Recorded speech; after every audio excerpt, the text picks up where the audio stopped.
Hey, teacher friend, Mona here. Welcome back to Math Chat. Today, we are getting into it. I'm so excited to have this little math chat with you here on YouTube. If you're listening on Spotify or Apple Podcasts or some other podcast provider, hit subscribe. Make sure you're getting these episodes straight into your new part of your provider. You know, when I log into my Spotify, I've got a little blue dot next to all the podcast episodes I haven't listened to yet. But if you're listening on YouTube, what's up? It's like we're FaceTiming, you know? I want you to imagine something for a second. Imagine that it's October. I know that's like a sin. It's June, right? We're trying to enjoy summer. But I want you to go to October. You're standing in front of your class during math. And then all of a sudden you look out and you see a student is totally stuck. And instead of saying, I don't get it, Miss, can you help me? What do I do? You know those kids. They say that. But I want you to imagine that they pause. They grab a Unifix, like a stick of Unifix cubes. Maybe they pause and reread the problem. Maybe they pause, take a deep breath, and then they just try something. Not because they know they're going to get it right, but because they've been struggling as part of learning, and they call it grapple, and they know that they have good ideas and that it's okay to start with what you know and build on it. And that kind of classroom doesn't just happen by accident. It starts on day one, week one. So today we're talking about launching the year with a problem-solving mindset. We're not going to just use routines, not just expectations. You know I love those, but a true belief system about what math is and what students are capable of is how we're going to launch the year. Because the real deal is that the way we think shapes everything. It shapes how students respond to a challenge. It shapes how they see themselves as mathematicians, and whether they rely on you or they learn to trust themselves, and whether math becomes a place to think or a place to perform. So today, I'm walking you through the biggest mistake teachers make with the start of the school year with mindset. I'm going to walk you through what students actually need to become problem solvers and the exact shifts that help students build confidence, reasoning, and perseverance from the very beginning.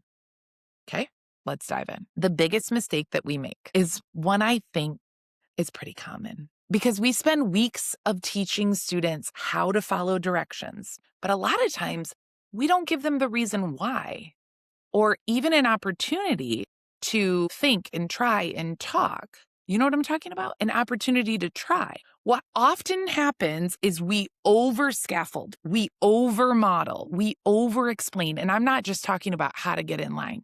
I'm talking about almost every day in math. Teachers, we stand at the front and we tell kids what to do. And I understand why. We want our students to feel successful, right? We want the classroom to feel calm. Sometimes, in trying to help students feel successful, we accidentally communicate. Math is about waiting for the teacher to show you what to do, honey. That's not what it is, right? Or we might communicate to them accidentally that math is about doing what I show you and remembering how to do it on your own. And sometimes the message becomes mistakes mean you're doing it wrong. And then a few months later, we wonder, like, why won't they persevere? Why won't they explain their thinking? Why do they freeze when the problems look different? Or why do they rely on me for every step? You know, I'm always going to show up here with the real deal, okay? It's because students learn what math is by experiencing math.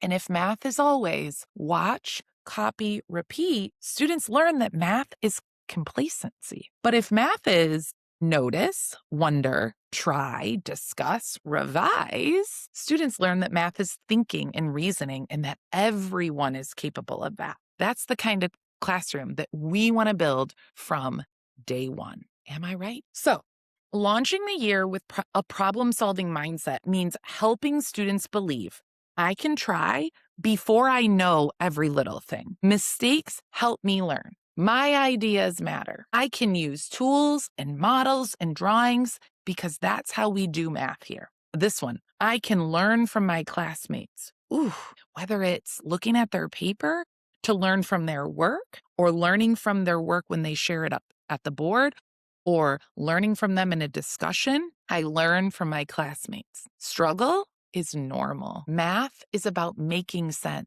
All of those things are things we need our students to know. And teacher friends, this isn't built through just slapping up a motivational poster, okay? I have those in my TPT store, but it's not about that. It's about building those things through daily experiences. Students become problem solvers by solving problems, not by watching us solve them. And that's exactly why I created Word Problem Workshop. Inside the online training, I call it the teacher training, I actually show classroom videos of my classroom and other classrooms that are doing Word Problem Workshop of what this looks like. Because I often have teachers tell me, like, I understand it. I understand the 5 steps, but I need to see it. And honestly, seeing routines and teacher moves and student responses and the discussions that students are having, that changes everything. Because I truly believe that teachers don't need more random strategies. I believe what we need is a repeatable structure that we can come back to every single day. And that's what's inside. That is what Word Problem Workshop is. But the teacher training has all the videos to show you what this actually looks like. If I could take each one of you and take you to a classroom visit, like an in-person classroom visit, I would, because I think we have so much to learn from each other. And when teachers watch those videos, they're always like, oh, that's what you meant by that, right? Now, because I wanted structure that consistently would get students thinking, that would give them opportunities to grapple and build discourse and build students' confidence over time, that's why I built this routine. You know, routines work. They work for everything. So that's what Word Problem Workshop gives us, that consistency. Now, what this looks like in real life. When I walk into classrooms that are truly building classrooms of problem solvers, I notice a few things immediately. And one of the reasons I include so many classroom videos inside of the teacher training for Word Problem Workshop is because these shifts are easier to understand when you see them in action. You can read about discourse. You can read about productive struggle. But watching a teacher facilitate it in real time, that's what helps it click. So here's what I notice when I walk into those classrooms. I notice students are doing most of the talking. Students are using tools without asking for permission. They are encouraged to choose when it's right for them. Students are explaining unfinished ideas. They're not waiting until their idea is polished. They're sharing that in progress thinking.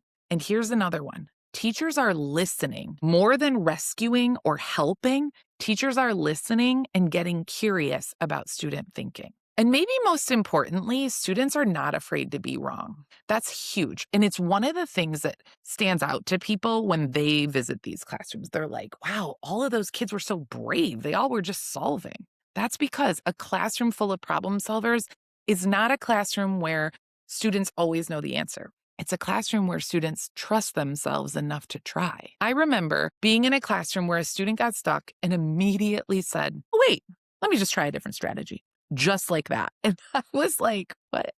Wow. The teacher didn't jump in. The classmates didn't laugh. Nobody panicked. It was just such an everyday thing. It would have been easy to miss. But that moment told me everything. That child had learned that getting stuck is not a failure. It's part of doing math. And that's the belief that changes everything for kids in math. So here's how we're going to launch the year differently, okay? So what are you actually going to do at the beginning of the year, right? Number one, you're going to start with rich word problems immediately. One of the biggest mindset shifts that teachers make when they start using Word Problem Workshop is realizing that students do not need to be fully taught before they can think. The problem becomes the reason to learn the math. And that changes everything. We don't give word problems after students learn the basics, not after you teach the procedures, the right way. We do simple problems, and then we have all those accessible problems, and then we say the word problems after. No. The problems worth thinking about are used to fuel the learning. Now, number two is we're going to normalize productive struggle. We're going to say things every single day, like affirmations. Try something. It's okay not to know yet.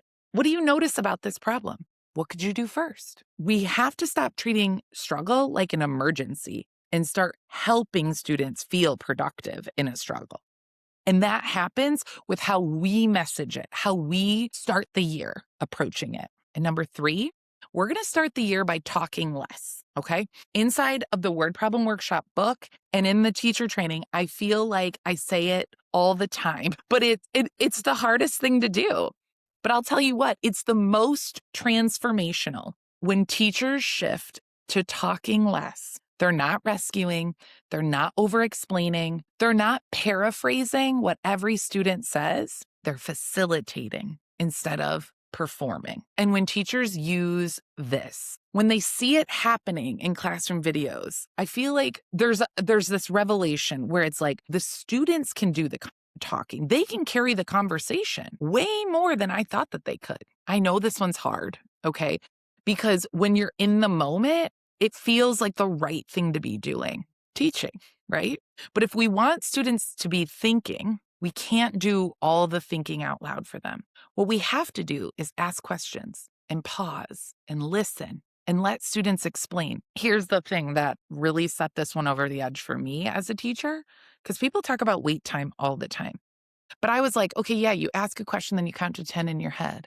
But that's not actually what you should be doing. What you should be doing is asking a question and then getting so freaking curious about what kids are saying in their turn-in talks, in their responses to the whole class. You should be so dialed into what they're saying that you are losing yourself in trying to understand what they're thinking. That's what wait time is. It's not to just sit there and like mindlessly wait. It's to wait so that you can listen to what they're saying. Does that make sense? Don't say something that a student could say. Let the student say it. Your job is not to explain the math, perform the math. Your job is to facilitate their thinking, understand what they're thinking, and pull it out of them and have them say it to the class. You know, I get so excited about this stuff. Okay, build discussion routines early. That's number 4. That's what we're going to do to start the year. Students need to practice agreeing, disagreeing, adding on, restating ideas, asking questions every day. Discussion is not an extra. It is the learning. And that's why the share and the discussion steps of Word Problem Workshop matter so much. It's what takes it from solving a word problem to something that actually matters to them. Because the learning doesn't just happen in the independent work. It happens when students hear other strategies, compare them, connect them, and build on each other's ideas. Number 5 is to celebrate thinking, not speed. The fastest student is not always the deepest thinker. Instead, we want to highlight the students who are persevering, who are representing their thinking, who are using a creative strategy or revising. We want to celebrate the kids who can explain their thinking. Those are all the elements of a strong math identity. And this matters so much because, teacher friends, the beginning of the year is not just about setting expectations. It surely is, but it's about identity. It's when our students are deciding, who am I in this math class? As a 3rd grade math student, who am I? Am I smart?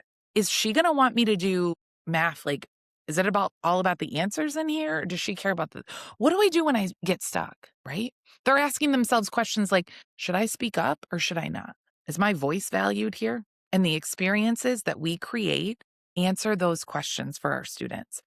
If we want students to become problem solvers in October, we have to start building those habits in August. Now, if you're listening to this and you're thinking, yes, this is what I want my math classroom to feel like. This is exactly why I wrote the book, Word Problem Workshop, and I created the teacher training, because the book gives you the framework, the routines, the teacher moves, every single thing you need. The course fast tracks that. The online training helps you see it in real classrooms so that you can implement with confidence. Because sometimes we don't need more ideas. We need a vision for what it can look like and sound like and feel like. And if you're listening to this and you're thinking like, yeah, that's exactly what I want, then I want you to know you do not have to figure it out alone. You can absolutely learn Word Problem Workshop approach by reading the book. And I'm going to have an end of summer book club, okay?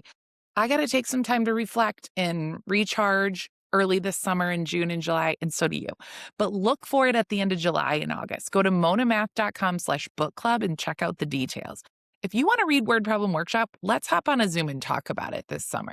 And if you want to fast track your learning to actually see what it looks like in real classrooms with classroom videos, implementation support, examples, routines, a full year of word problems to help you get started, you can join the teacher training. You can learn more about it at monamath.com/WPW-teacher training. I'll put the links underneath the video. Teacher friends, students become problem solvers when we give them opportunities to think, grapple, discuss, and make sense of math every day. And it starts with how we launch the year. So this year, let's build classrooms full of thinkers, not just answer getters. And now I'd love to end by giving you a little toast. May you remember that students become problem solvers because of the opportunities that you give them to think. May you trust that the slow pause before a student answers is not empty space, but the sound of their brain building understanding. And may you resist the urge to rescue too quickly and instead stay curious about what students might discover on their own. May you build a classroom where mistakes are not interruptions to learning, but the pathway into it. And may you create routines where students learn to trust themselves, explain their thinking, and see their ideas as valuable. May you enter this next school year knowing that your work matters deeply. Every question you ask, every moment you pause to listen, every opportunity to give students time to grapple and discuss, it all adds up. Because long after students leave your classroom, they may not remember every strategy or standard, but they will remember what it felt like to believe that they could think in your math class. I will see you next Monday, teacher friend.